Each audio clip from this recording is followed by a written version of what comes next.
Coming up today in the Innovation Sandbox, we're talking about cybersecurity.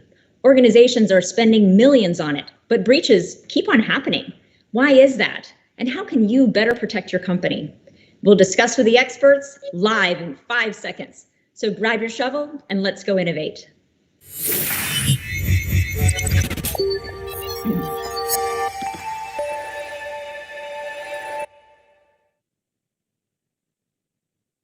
Hi, everyone, and welcome to the Prolifics Innovation Sandbox. I'm your host, Kirsten Craft. Today, we're exploring the challenge of cybersecurity. Why is it so hard? And what are some approaches to consider to make it easier and better at the same time? Now, first, a quick note about the title of today's show, Top Guns of Cybersecurity. If you are a security professional, you probably have a fair amount of stress. You know how important your job is. And are you under attack? Probably 24/7, right? They're trying to take you by surprise. So you're just like a fighter pilot, right? So we tried to get Tom Cruise for this episode, but unfortunately he was busy. But instead, I'm happy to welcome a couple of security experts for today's conversation. Joining us are Mark Newman, he's Technical Executive in Security at IBM, and Mike Hahn, he's the Head of Security for Prolifics. Welcome to you guys, Mark and Mike. Thank you. Great. Where's your jackets, man? All right, so let's start with some quick introductions. Mark, why don't you go first? Tell us a little bit about your background. Great. Thanks, Kirsten. I am excited to be part of this great panel event today, so thanks for having me. I've been with IBM for 34 years, and I specialize in IBM's Cloud Pack for Security Unified Platform. I help customers modernize their security operations centers to prepare them for all the different threats and attacks that we're going to talk about today. Fantastic. Mike, your turn. Why don't you tell us about yourself? Well, thank you as well for having me here. For the last 20 plus years, I've been in the security field as a security advisor, architect, and consultant to many of the Fortune global organizations that you've probably heard about on TV or actually work with every day. And I'm excited to talk about security and how companies like ours and IBM's can help your company succeed in the security world.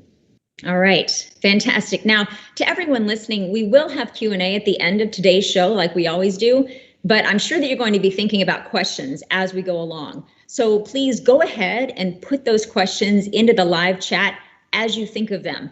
Now, as a reminder, that live chat window, it should be on the right or the bottom of your screen. All right, guys, let's start with the problem space. Mark, I'm going to start with you. So we all watch the news, right? And I got to tell you, it feels like the intensity of security attacks has really ramped up over the past couple of years.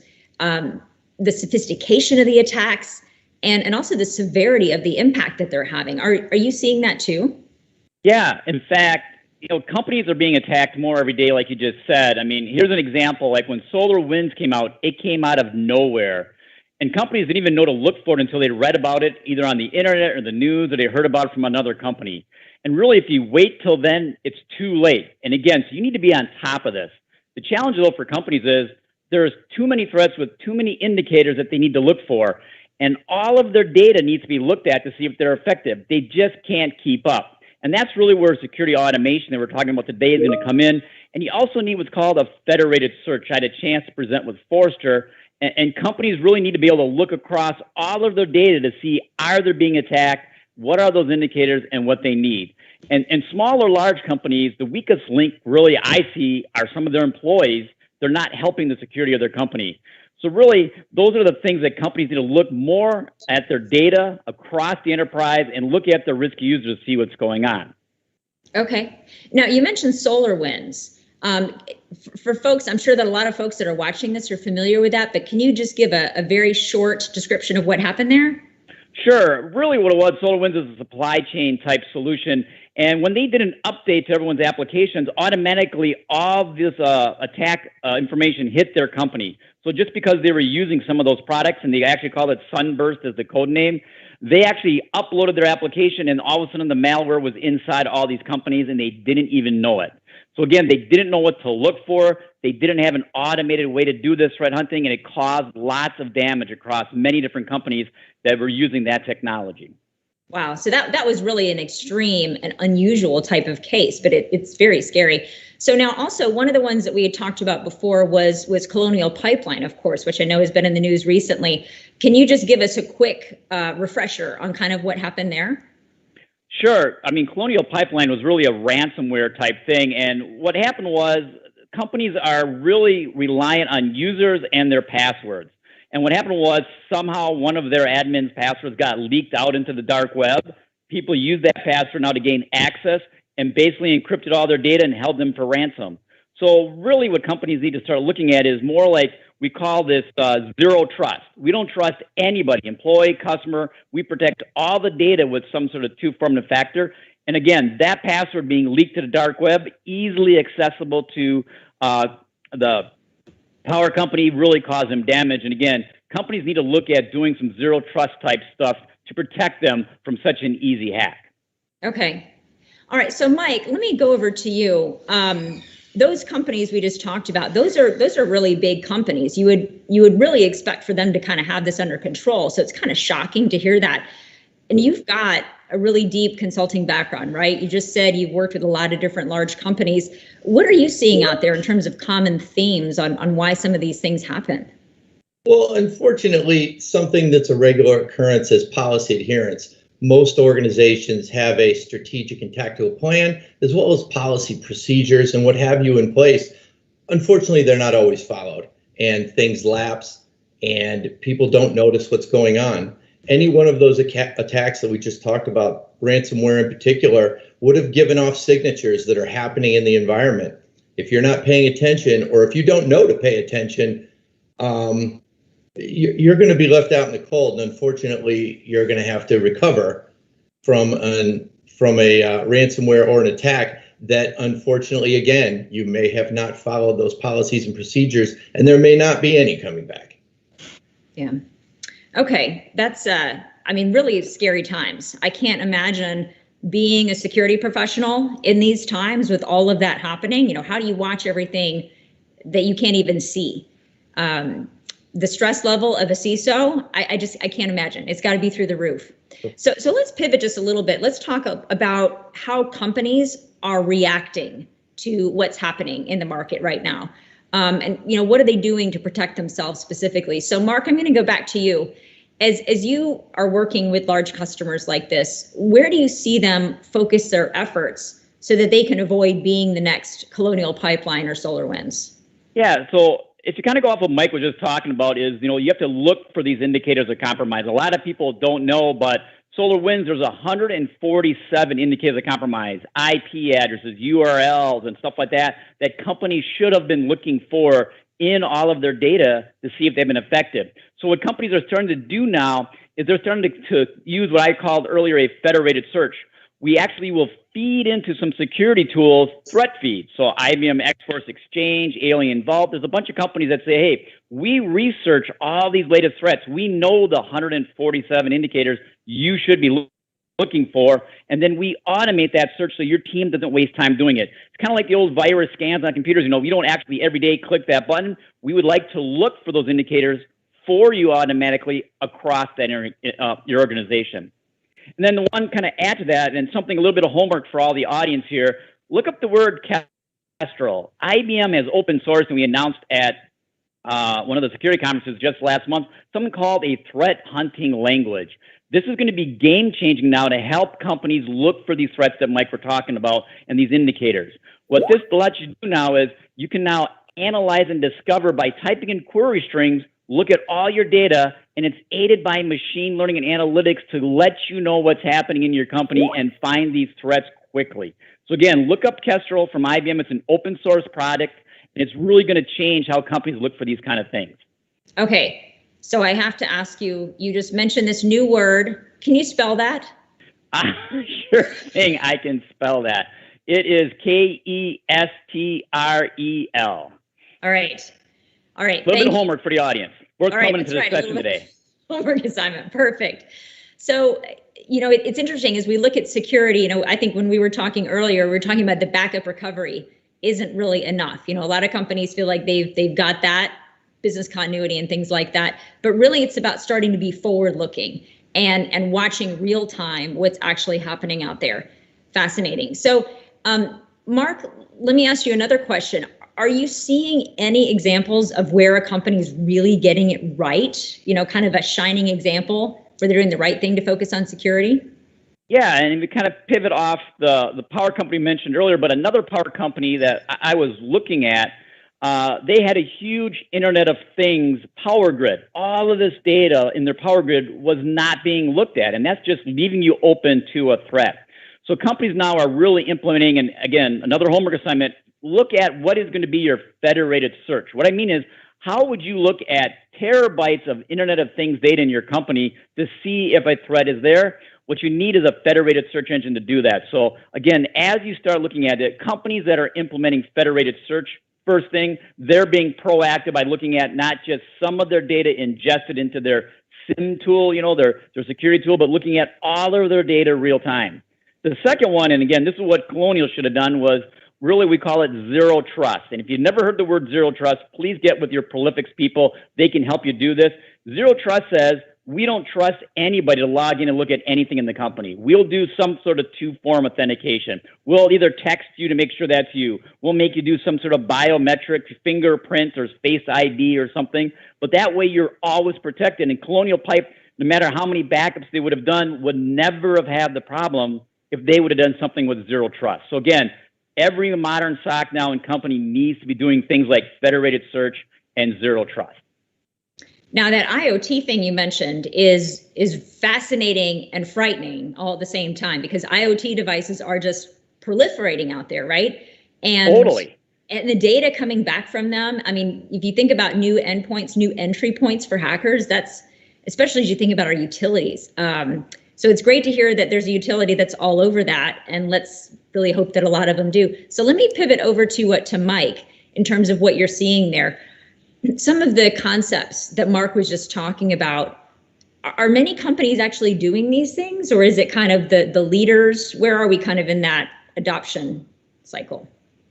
Some are, and some are going to be leaders in this space, and the unfortunate part is you're never going to know because they weren't in the news, so you get any update on that. To dovetail on one of the things we talked about, one of the organizations that did suffer a ransomware, they did do some of the things right. They did a backup. They offsited. They 3-2-1 like they were supposed to on their backups. Unfortunately, they didn't have anything to put the data back onto. There was no bare metal bring back to be able to say, okay, I have a desktop, I have a server, let me put the data on it. And they suffered because of it. Wow.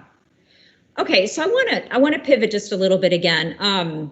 So Mark, you talked about that power company. You talked about how they're using automation to kind of pull needles out of their data haystack, right, if you will. You also mentioned the concept of automation tools. And I understand that there's a lot of security automation tools out there. So Mike, can you give us a sense for the different types of security automation tools that are out there in the market today?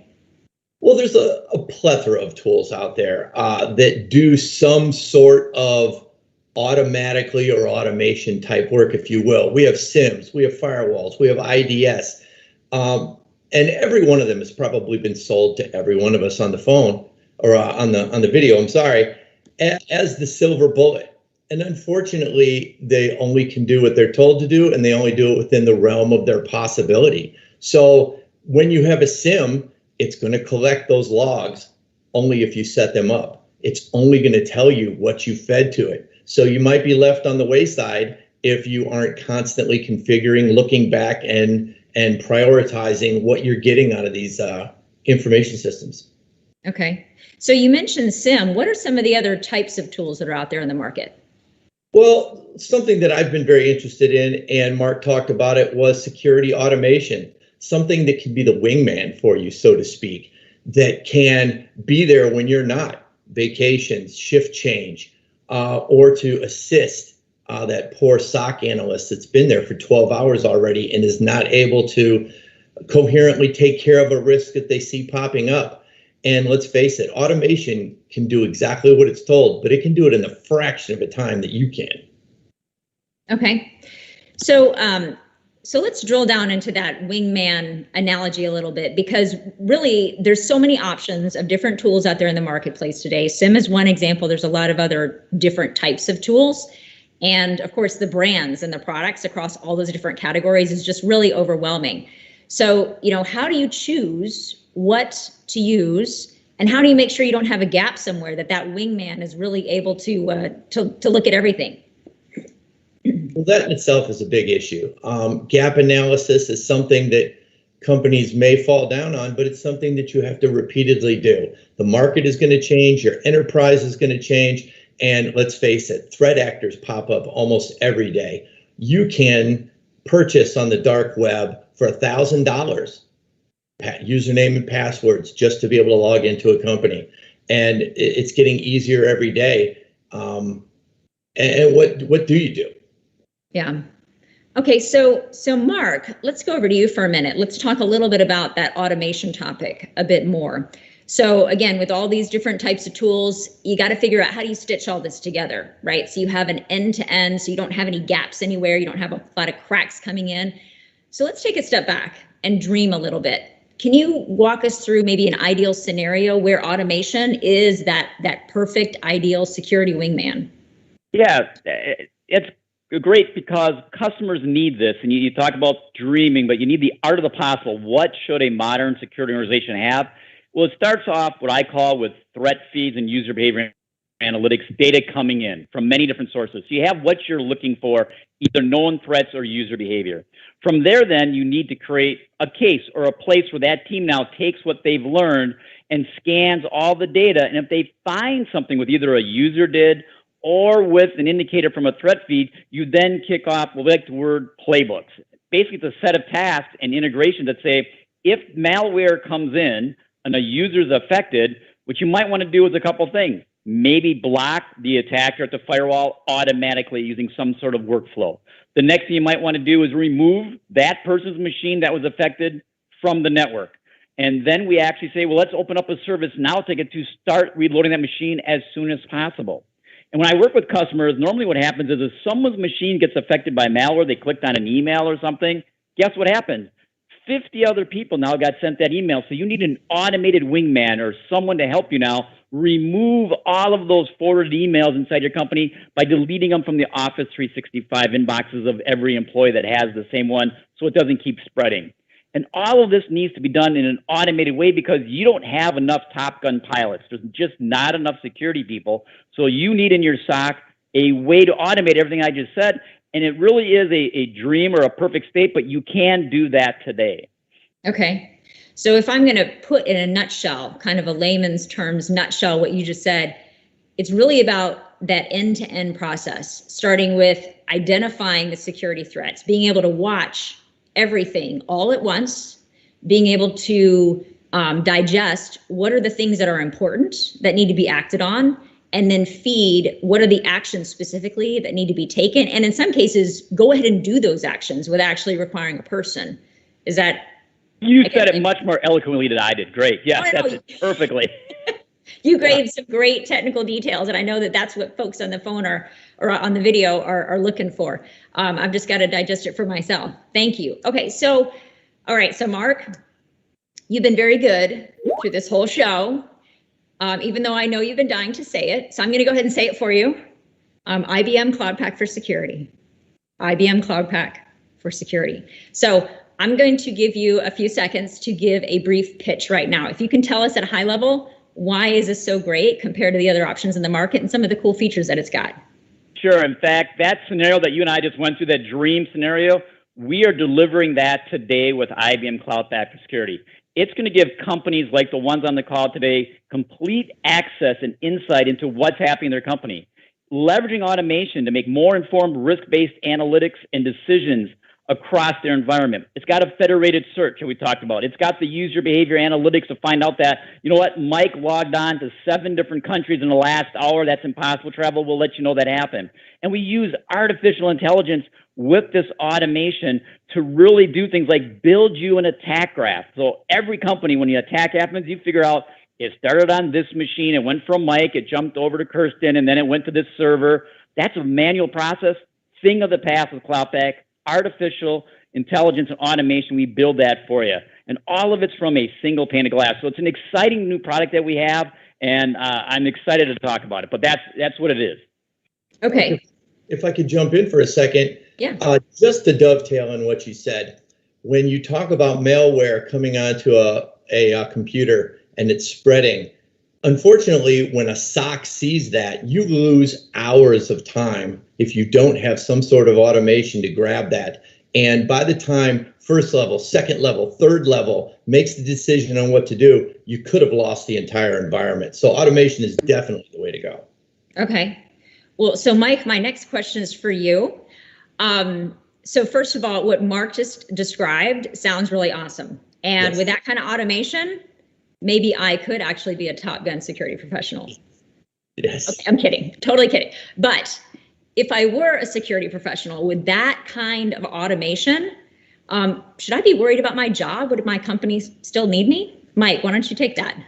Absolutely not, because some of the smallest, most time-consuming things this automation can take care of, locking out accounts, doing research on things, giving you specialized information from data feeds that it's going to get from X-Force. And it frees all of the individuals up in the cybersecurity world to be able to move on to the things that matter. Policy adjustments, education, patching, all of the things that can safeguard you from some of these things happening to you and not be mired in reams and reams of research. Okay. And Mike, if I can just add to that, if you don't mind me jumping in here real quick, is you're totally right. The mundane part of security is not fun. And they spend a lot of time, just like Mike said, going through that, building those attack graphs by hand. If we automate that, now you might think this is weird, but the fun part of the job is the threat hunting, using our new threat hunting language. That's the fun and valuable part for companies. And that's what Cloud Pack Security and this automation, if you look at it, is going to start to do for you. Free you up to do the fun, but more importantly, the really necessary threat hunting inside your company. The reason you want the security in the first place. Exactly. You want the fun part for sure. Okay, so finally, let's talk briefly about the cost impact of security decisions. So I'm not talking about the ransom, right, that was rumored that Colonial paid. At a technical level, I understand that there can be hidden costs in how security is handled, especially with so many companies moving workloads into cloud architecture. So Mark, I want for you to speak to this. Keep it brief if you can, because we do need to run on to Q&A. Real quick, I happen to work with a company, it was a financial company on the East Coast. They were paying $1 million a year to ingest the logs into their security tools just so they could look at them. And they started realizing as they're moving to the cloud that, Amazon charges them to export that data, and then their security tools were charging them to import it. They're paying twice. And they said their cost to ingest their logs is going to go from $1 million to $2 million in 3 years. So all of a sudden you realize you can't keep going like that. So looking at ways to do federated searches like Cloud Pack does, connecting to the data real time without moving it all around is really going to be game changing in the future. Fantastic. All right, so to our audience, I want to know if you guys want to actually experience this, right? So we are actually Prolifics is hosting a live interactive walkthrough of how to use automation, like what Mark was talking about, to more efficiently detect and respond to security breaches. Because it's interactive, we do have a limited number of spots, but you can request an invitation. It's in just a couple of weeks. It's on Wednesday, August 18th at 11 a.m. Eastern, and we would love to have you. There should be a link in the chat to request an invitation. I've actually been through one, and it's very cool. They simulate an actual breach scenario, and you act out the steps with your fellow participants. So be sure to check that out if it's something of interest to you. All right, let's go ahead and move on to Q&A. Again, if you've got a question, just go ahead and type that into the live chat. It's going to be on the right or the bottom of your screen. So let's open that up and see what we've got here. All right, I see the cyber range. All right, here we go. Okay, so here's a good one. What is the first step to improving your security posture if you have a lot of remote workers? Big topic in COVID. So Mike, let me point that one over to you. So remote work brings a very different sort of scenario. When you're in the office, you're protected by the firewall. You have all of the full power network capabilities protecting you. Once you go home, you sort of are out in the wild, if you will. You're using this PC not protected. There's no real firewall and IDS in the way until you come onto the VPN. When you're using your laptop or computer to send email, surf the net, you're very susceptible to what happens. And unfortunately, once you log onto the VPN, anything that you may have done or may have picked up along the way is going to be transmitted into that network. So different things such as enhanced visibility, more policy, and typically user education is key to these sort of things. Okay. So I really like this question that just came in. Mark, I'll point this one over to you. When you have budget concerns, what is the most important security measure to take? That's an interesting question. Let me think on that one. I'd say if you have budget concerns, then you have to figure out where is your most important thing. And I always start with the data, because if you lose your data, you lose your company. So I'd look at, how you're doing data protection. So I'd start probably with data first, just because if you lose that, you're kind of gone. And then I'd move into tools like, a SIM type tools, your next thing, start looking at what's happening inside your network. So work out from your data out if you have really budget constraints. Okay. Mike, I don't know if you want to add anything to that, if you have any views from your experience. That would be a very good way to go. And unfortunately, when you have servers, systems, what have you, they put out an immense amount of logs.